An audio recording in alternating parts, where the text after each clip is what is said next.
안녕하세요. 아기월드 개발자입니다. 아기월드 개발 작업을 한동안 쉬다가 지난주부터 다시 시작하고 있는데 제가 개발하는 모습을 보여드리고 싶어서 영상을 제작하게 되었습니다. 10년차 개발자는 어떻게 개발하는지 궁금하시지 않나요? 궁금하면 댓글, 안 궁금하면 좋아요 눌러주세요. 다른 개발자분들 영상을 봐도 이렇게 코딩하는 장면이 통째로 나와 있는 영상은 찾을 수 없더라고요. 회사 보안상 코드를 노출하면 안 되기 때문이라고 하던데 제 개인적인 생각으로 이렇게 실제 개발 작업하는 영상이 있으면 누군가에게는 도움이 되지 않을까라는 생각이 들었어요. 10년차 개발자가 실제 개발 중에 오류가 발생하고 이 오류를 어떻게 대처하며 그 해결책을 어떻게 찾아가는지를 보면 개발 입문생에게는 개발이 막혔을 때 혼자서 헤쳐나갈 수 있는 방향타가 될 수도 있고 선배님들에게는 자신과 또 다른 개발 스타일을 보면서 자신을 더 발전시킬 수 있는 계기가 되지 않을까요? 이런 표면적인 이유도 있겠지만 무엇보다도 남이 일하는 거 훔쳐보고 개발이 막혔을 때 내 그럴 줄 알았다 라고 얘기할 거리가 있으면 재밌을 것 같았어요. 이게 저 혼자만의 생각이라면 이 영상 조회수가 얼마 나오지 않겠죠?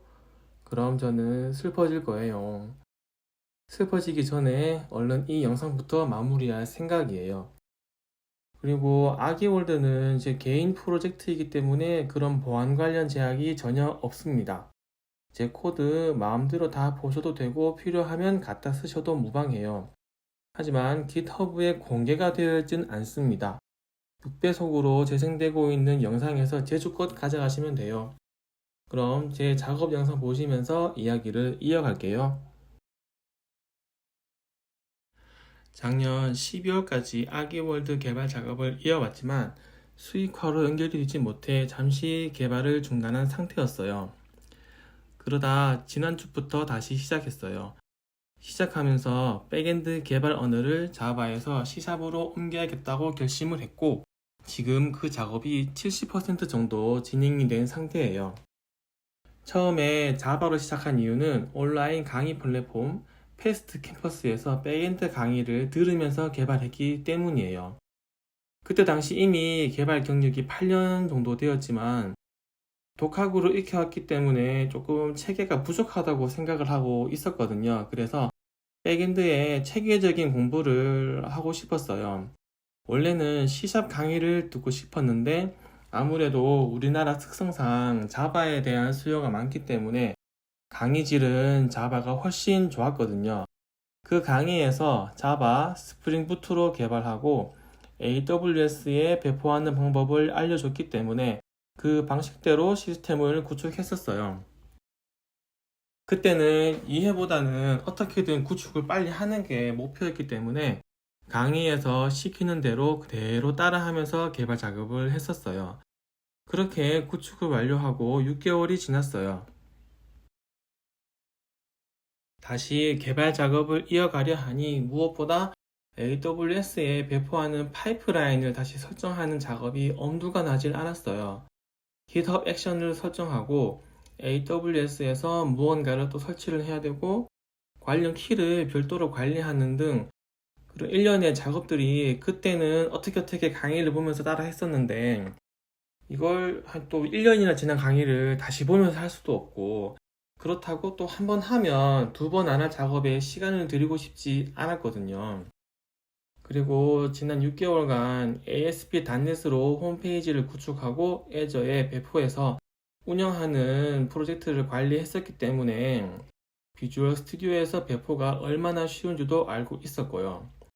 물론 스프링 부트와 ASP.NET은 둘 다 정말 좋은 프레임워크이고 단지 개발자가 어느 언어에 더 친숙한가의 문제라고 생각하기 때문에 아무거나 선택해도 차이가 없었겠지만 클라우드에 배포하는 과정만큼은 비주얼 스튜디오 애저가 압도적으로 편하다고 생각을 해요.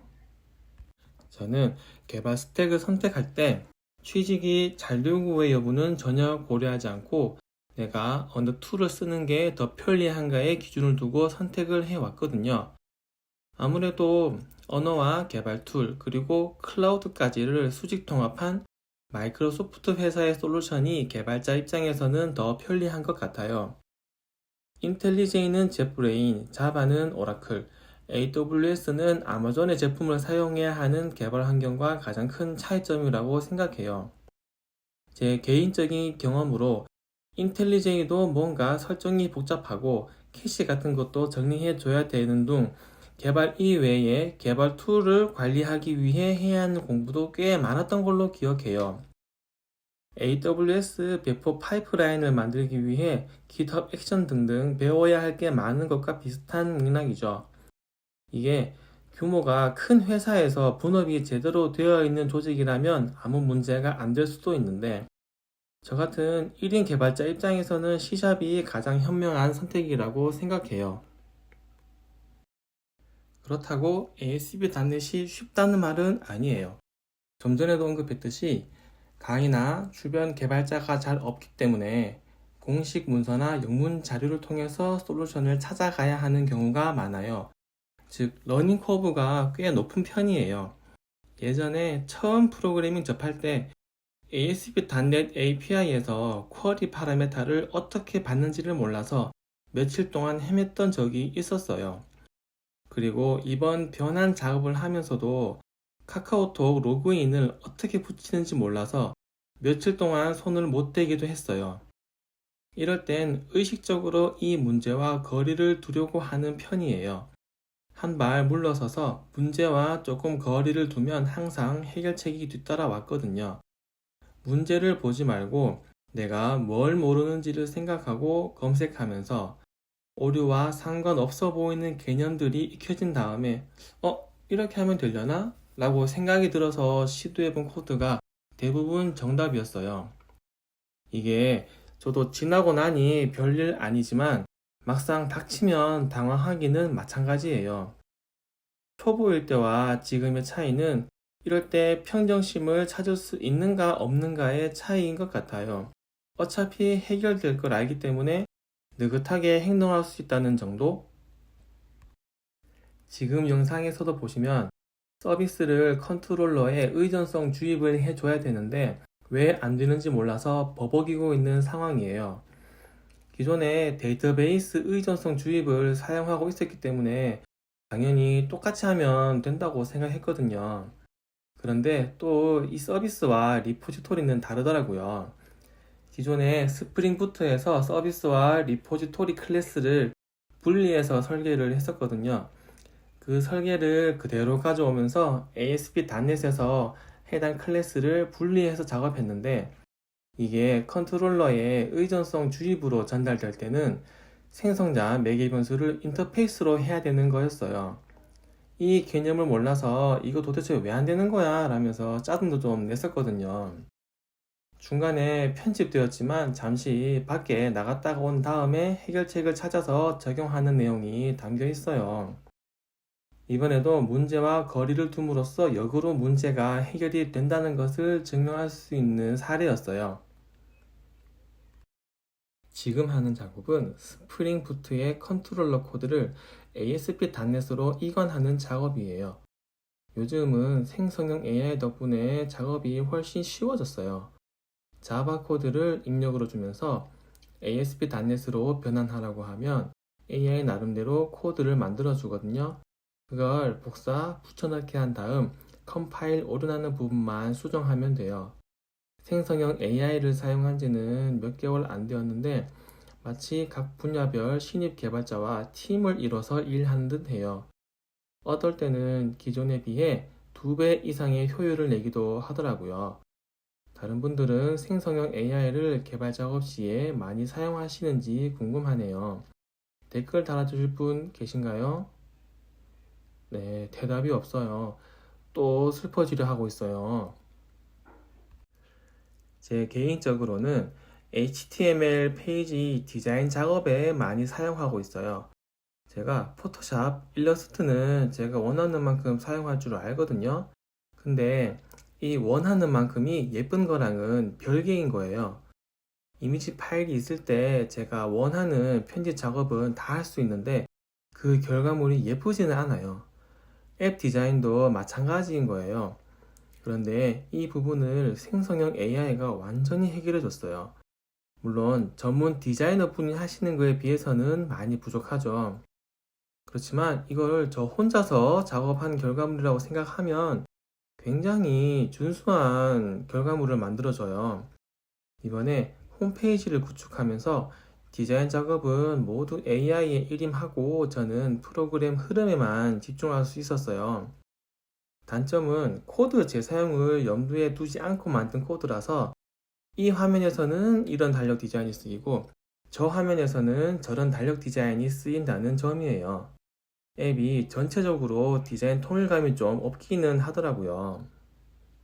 생성형 AI는 두 가지를 사용하고 있어요. 하나는 챗GPT, 다른 하나는 클로드 AI예요. 개인적으로 챗GPT와 클로드의 가장 큰 차이점은 챗GPT는 한 개 파일에서 쓸 수 있는 전체 코드를 출력해 주려 하고 클로드는 필요한 부분만 선별해서 준다는 점이었어요.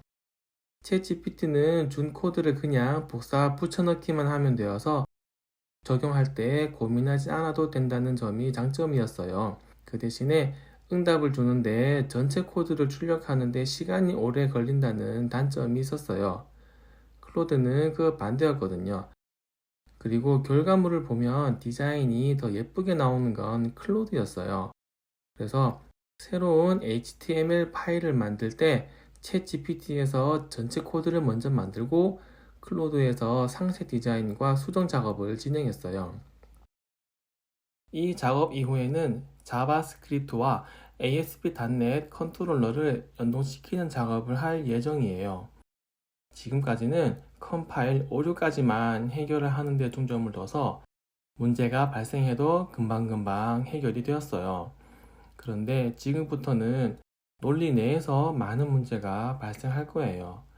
컴파일 오류처럼 AI의 도움을 받을 수도 없어서 해결하는데 더 많은 시간이 걸릴 것 같아요. 코드를 하나하나 역으로 따라가면서 어디서 잘못 입력되었는지를 체크해야 되거든요. 그래도 앞에서 언급한 막막한 상황은 덜 할 거예요.